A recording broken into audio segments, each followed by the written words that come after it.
Olá, tudo bem? As últimas semanas têm sido marcadas por uma enorme confusão nessa questão comercial. E é até difícil acompanhar a evolução da aceleração das tarifas entre China e Estados Unidos e a forma como esse debate está sendo conduzido. O que nós estamos nesse momento é claramente o que a gente chama em teoria de jogos de um jogo da galinha, um chicken race, entre Estados Unidos e China. Como é que isso funciona? São dois carros acelerando de forma rápida, um em direção ao outro, tentando forçar o oponente a desviar primeiro. Quem perde é quem sai da trilha, que vai cair numa vala ou vai desviar. E aí o outro ganha. Evidentemente, os dois estão tentando forçar com que um outro oponente se desvie primeiro. E assim você corre um risco importante dos dois carros se chocarem. E nesse jogo de interação estratégica, se ocorre o choque, ambos acabam se dando bastante mal. É mais ou menos o que a gente tem observado nas últimas semanas, chegando agora a tarifas implementadas contra os dois países de 145% no caso dos Estados Unidos para produtos chineses e 125% dos produtos chineses, no caso chinês, para os produtos americanos. Na verdade, esses níveis são diferentes, mas eles são recíprocos, na medida em que 20% iniciais estavam fora da discussão de tarifa recíproca e estavam sendo cobrados pelos americanos contra os produtos chineses. Não parece haver, no momento, nenhuma disposição a nenhum dos dois de efetivamente retirar o time de campo e começar uma negociação um pouco mais organizada. Durante esse último fim de semana, a gente teve, de fato, um pequeno ajuste do lado americano, onde eles começam a sentir uma pressão que pode vir de maneira importante em certos segmentos que são muito relevantes de participação chinesa no mercado doméstico, especialmente na discussão de eletrônicos. Então você tem uma isenção de tarifas no caso de smartphones, no caso de computadores e de certos componentes por parte americana, que do lado chinês não tem nenhuma coisa que seja equivalente. Até muito pelo contrário.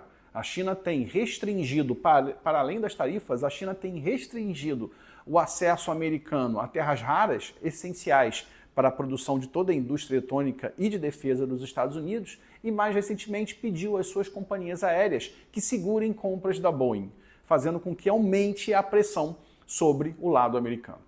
A questão aqui importante é o seguinte: esses dois atores estão esticando a corda para tentar chegar numa mesa de negociação com uma posição negocial mais sólida. Do lado chinês, o que eles entendem é que, olha, sim, a gente tem um problema de desaceleração das exportações, isso pode afetar a rentabilidade das empresas chinesas, isso vai ter efeito sobre a economia e sobre o crescimento local, mas o governo chinês tem amplos instrumentos para, no curto prazo, dar apoio às empresas e à economia e, assim, continuar na sua trajetória de imposição de dor ao lado americano, que é basicamente restringir o acesso aos produtos chineses, aumentando a inflação nos Estados Unidos e a oposição da opinião pública contra essa agenda comercial de Trump, que pode ser tanto uma oposição de opinião pública doméstica quanto estrangeira. Já do lado americano, a ideia é infligir dor na China.